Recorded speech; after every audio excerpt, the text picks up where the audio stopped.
All right, so how do you get a job, Spencer, when you don't have any experience and you need experience to break into the industry? You're right. So this is another question about the mythical world of Hollywood and the Hollywood industry. How do you work your way up the ladder? How do you even get that first job?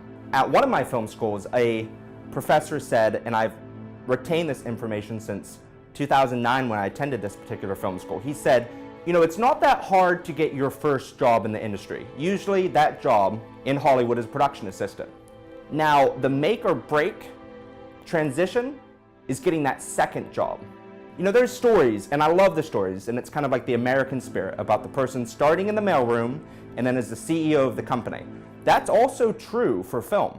I know personally has been frustrating in the film industry, unlike a lot of professions, right? You know, like if you're going to become a doctor, you go to this school and then you get this graduate degree and then you do this internship and then you become a doctor or a lawyer or some other traditional jobs.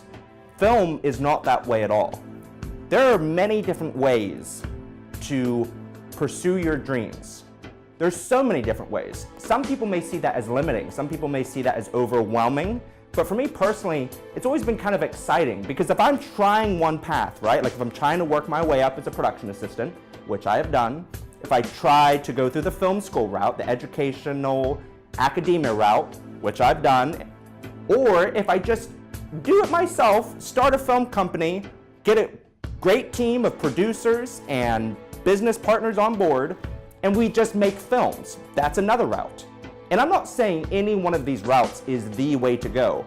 I know personally people who have gone any one of these routes and have become successful. But from living in Hollywood now for 2 years, I will tell you, it is not typical for anyone, and I think this is just common sense business practice, it's not typical for anyone to just make it without a lot of hard work, persistence, and perseverance. So no matter which route you go, film school, production assistant, or just making your own films, it's going to require a lot of hard work, but it's also going to be ridiculously rewarding when you make it.